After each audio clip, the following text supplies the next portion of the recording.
Hey guys, Churchy here. So in this video I want to talk to you guys about Enshrouded. It's another survival RPG hybrid. There seems to be some really cool ones coming out these days. I've played about 25 hours so far and I'm just having a ball with it. Having a really good time. I mean, there's one or two little things that are a bit annoying, like some of the storage chest things and how you need the magic chest to get all your crafting stuff to work, like crafting benches to work with the materials from your base. And there's a couple of weird little hiccups here and there when you're using like your grappling hook or glider and stuff. There's a few tiny little minuscule issues. But yeah, having a great time with it overall. I've been playing with some friends. We've just been enjoying pretty much every aspect of the game. You know, there's so many different elements in this game that kind of come together into a really nice package. Again, it's another one of those games. But basically, we're slowly building up a small little town, and basically just near that start area of the game where you come down and it tells you to put the fireplace down, like the flame altar. Basically, we're just building a little town around that. And then we just kind of like go for a wander, do a few quests, bit of exploring, get into a few scraps with the locals, or well, guess not the locals, the Enshrouded nasties and stuff, and some of the wild animals, so I guess some of the locals. But yeah, we've just kind of been doing some of that, and then, you know, you kind of go and do quests and unlock some of the different crafters, and then you'll go and do more quests and then unlock some of their equipment, and then basically bring that back and set that up, and then that unlocks more crafting recipes, and then you can get better and better gear. And all of that's been really fun. We've also, of course, been cutting down the weird shroud mushroomy things that you find in some of the shroud areas, and then that gives you a skill point, and then also removes some of the shroud. That's another really cool mechanic. The voxel stuff, the base building, they're both really cool and they work really well in tandem. Basically, the base building is like, they've just nailed it. It's really smooth, really snappy, snaps really well to the grid. You can build individual blocks if you want to, so you can sort of like set up and build really nice, intricate things if you want to, or you can build in like a 2x2 grid or a 4x4 grid, and then you just cycle through which material you want to use to build. So you can kind of get as nitty gritty with it as you want to, or just do like stock standard, here's a big wall, here's this other wall. I really love the fact that they've got that in there, the one cube building, because that's, I can already see like down the line, I can definitely see that there'll be a point where I really want to get like intricate with certain details. I mean, I've done a little bit of it already, but yeah, just the fact that you can just place the one block, it means you can pretty much build whatever you want. The voxel stuff, you can dig holes, you can tunnel into the environment, and then if you want to, you can build a base in the holes that you dig, which is really cool. One of my mates, my brother, he's dug a tunnel under our outhouse that we built, and then he's built like a little dungeon home down there, hidden underneath the town that we're kind of building. That stuff is awesome. Another few times we've used it to basically like, we've kind of trying to travel to a certain point, but then we realize, oh, we're kind of down the cliff from where we need to be. Let's just tunnel up into the cliff and kind of like build ourselves little ledges to jump on. So we've done that sort of thing with it. Yeah, just again, it's another element of just like freedom of like, dig a hole, build a base in it, use the fact that you can dig tunnels to your advantage, dig holes in walls, dig up a cliff if you need to, and just, yeah. So for base building and navigating around, it's really cool. I love that stuff. It's kind of Minecrafty, you know, like it's almost on that level basically. It pretty much is like, yeah, it's cool, man. It's really cool. The world, speaking of the world, it's big enough and different enough in terms of the biomes and stuff to keep you pretty engaged. It's like, I'm actually kind of surprised how big it is, and I'm pretty sure it's all like handcrafted. And it's interesting because, well, something that I was quite impressed with, I have to say, is the shroud areas. I'll get to it in a minute actually, but basically there's a few different biomes that we've seen so far, and I'm sure there's going to be a bunch more. We're only about 25 hours in, but we've seen like big kind of rolling hills, plain lands with like massive hills, and then like huge parts gouged out of them with like then lakes of red stuff that you can't go on because it's shroud stuff and it kills you because it just drains your shroud timer super quick. That's right. I probably should have mentioned, when you go into the shroud, you've got a limited time to be in there. And then, yeah, you have to get out or you die. But yeah, this red stuff basically instantly drains your timer. But it's really cool, some of the landscapes, because it's just like, it looks like this big hilly rolling hills, and then there's like just these big jagged parts taken out of the mountain, and then underneath is just like massive red lakes of this stuff that will basically instantly kill you. And then another one was like just kind of like light woodlands was sort of the first area, and then we ended up going into this just massive forest area that was just huge, massive trees everywhere, little villages and farms and stuff sprinkled throughout the forest, little like homesteads and stuff. All of that's been awesome to explore. There's some cool as cave systems and caves and things just sprinkled about, and like some of that's really cool because then you can just explore that, and if you want to, you can like mine out different veins of different resources, and you can just again use the voxel stuff to just like tunnel through it and stuff. Some of that's really, really cool. But yes, the thing I'm quite impressed with is the shroud areas. There's some similarities between them, but somehow they manage to kind of all feel sort of unique. They're kind of, I'm surprised by how diverse they feel, kind of, and the fact that, because there's a lot of different shroud areas that you go into, but so far, for the most part, the bigger ones have felt fairly unique. I think something that helps this is basically the landscaping, kind of the world, the way they've built the world and the actual physical landscape that these areas sit in. I think that really does some of the heavy lifting for that particular element of the game. But it's really cool, the fact that they've actually managed to keep the shroud areas feeling fresh and interesting and kind of like intimidating at times, because also there's like, if you're not a high enough level, then there's red shroud, which is like deadly shroud. So the usual one's like a white kind of foggy thing, but it's basically like fog. And then the deadly one has like a red tint to it, and if you go in there, same thing again, it just drains your shroud time super quick and you die.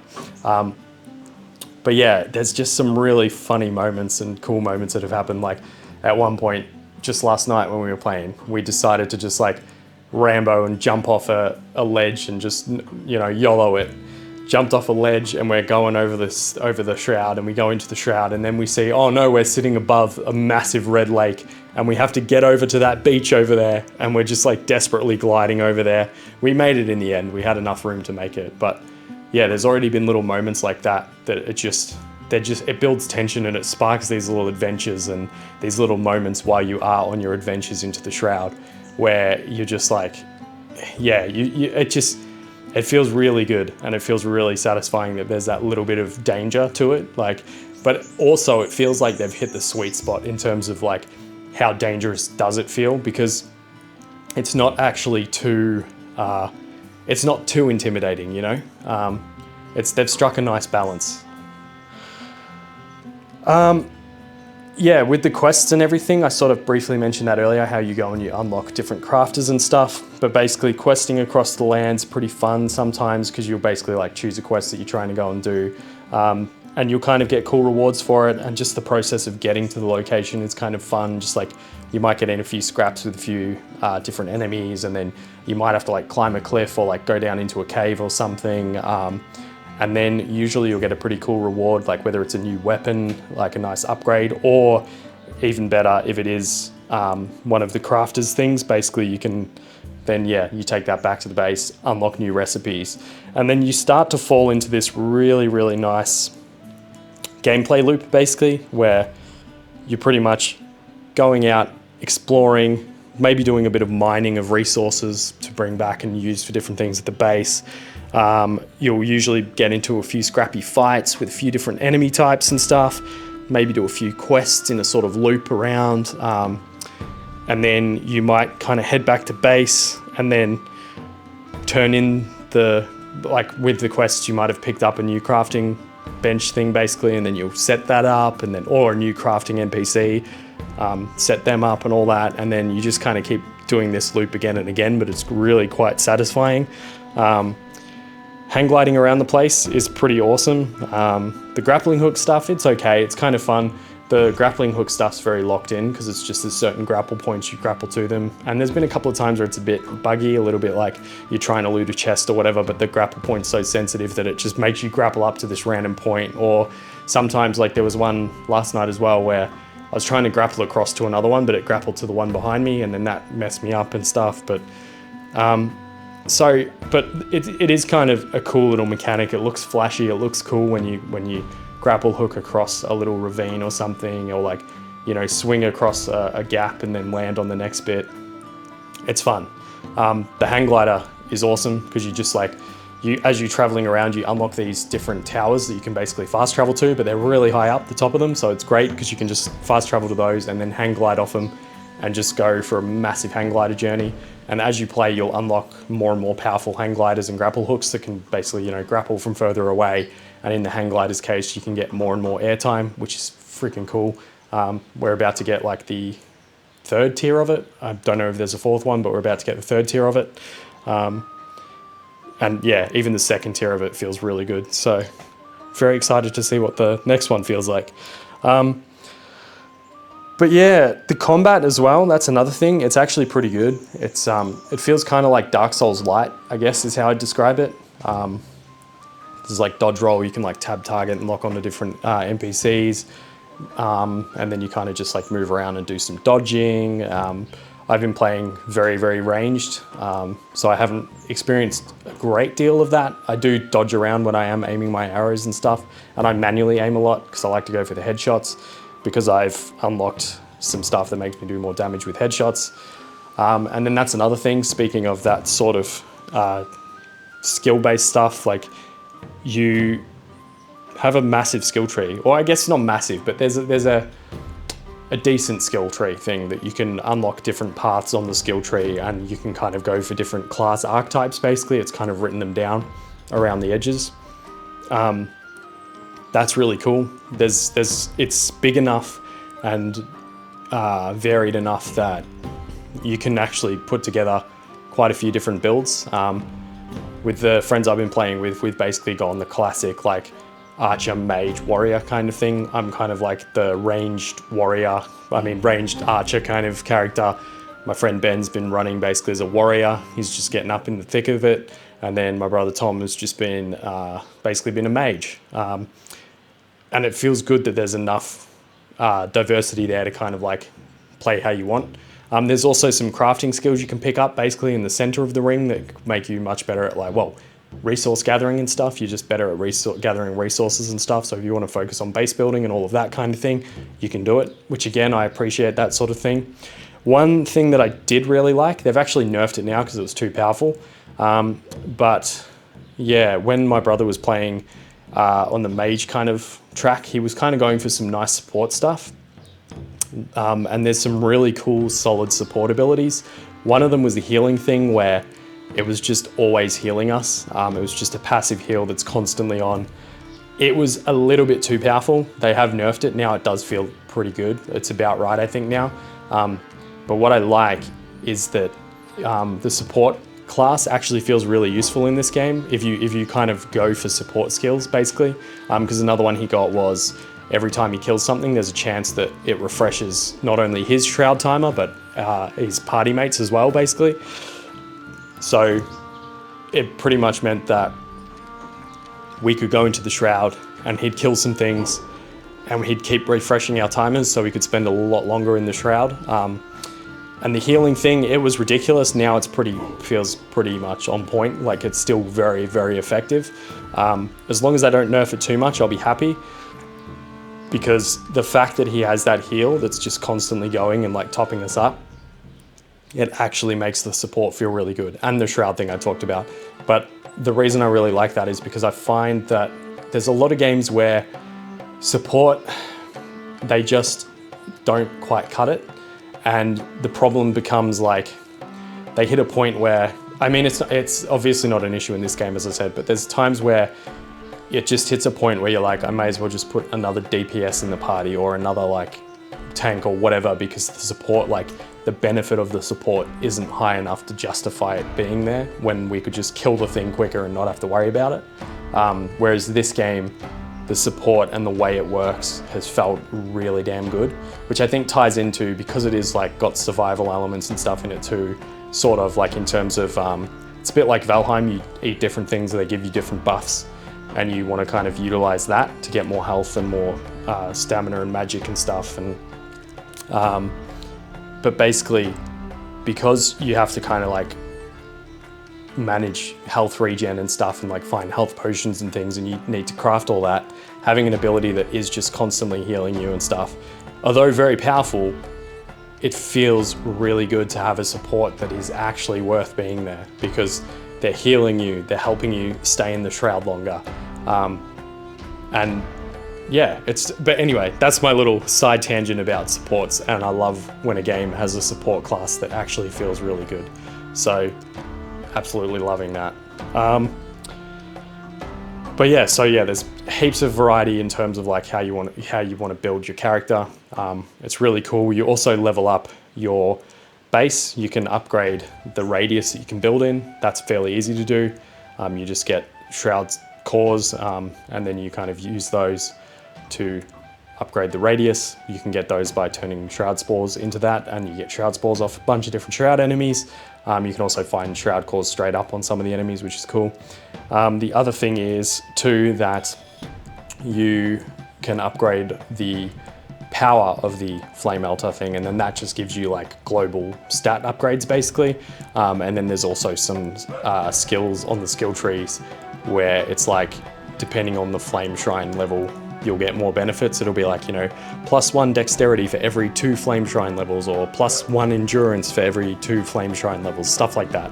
And those elements are really cool, because usually the different tiers of the flame altar upgrades, they involve you going out into the world and collecting materials of that sort of tier, and also fighting the boss that's of that kind of tier as well. So usually you need like a boss trophy basically from killing a boss, and there are some pretty cool bosses out on the map. We've only fought a few of them so far. I'm not sure how many there actually are, but it's pretty cool. Like we had a great time at one point where we went and just explored this city. It was pretty big, and then the boss was like this big wyvern lizard thing. Well, not wyvern, like, I don't know, it was just a big bluey lizard creature, nasty thing. That was quite powerful, but we managed to get the best of it. And yeah, we're just, again, it's such a satisfying loop of just running around, collecting things, exploring, questing, fighting things, going and finding a cool spot to explore, seeing a spot in the distance, hang gliding over to it, exploring, doing a quest, killing a boss, coming back home, upgrading stuff, building out a base. Yeah, it's all been awesome. I'm having a really good time with this game. I'm going to be playing the crap out of it. And this year feels great so far, because Pal World was really cool, really enjoyed that. I need to play more of that. I'm going to be enjoying that a lot as well. Enshrouded, freaking cool, man. Honestly, I think I prefer Enshrouded to Pal World, but that's just because Enshrouded's probably more up my alley. But they're both really awesome games. I wish Enshrouded had the thing in Pal World where you can just climb up any wall. That would be so sick if they put that in Enshrouded. But you can use the voxel stuff anyway to like dig out a little ledge and jump up it. I'm rambling a bit, but yeah, I don't know. Just having a great time with the games coming out so far this year. Enshrouded is awesome, even with the little hiccups and a few little issues they've had. There was also, I guess, like a little frame rate kind of issue where the frame rates feel like the frame times feel kind of bad, or they did for a while. I think they've just patched that maybe, because last night a patch dropped, and then once we'd patched, my game felt smoother than it had. I think they did a few performance fixes and stuff, so that's really good. They are working on it, and they just released the soundtrack as a DLC. I'm probably going to pick that up. That's something I didn't talk about. The music in the game, oh man, I'm loving it. Love some of the, like, I think it's like a fiddle or something, I don't know. They've got some really nice little like string bits going, and just really like nice melodies and stuff. Nice, soothing, relaxing bass music and stuff. But I'm going to stop rambling now, because I could keep going and going. And yeah, I want to play more Enshrouded. Stop talking about it, go play it. Great game. Might make some more videos about it. We'll see what happens, but definitely going to be playing more of it. Thank you guys for watching. Hopefully you've enjoyed this video and this little bit of a ramble. But yeah, I'm trying a different shot and stuff, trying out some of my other equipment stuff that I've recently got. So, just, playing around, experimenting. But yeah, thank you for watching, and I will see you in the next video. Peace.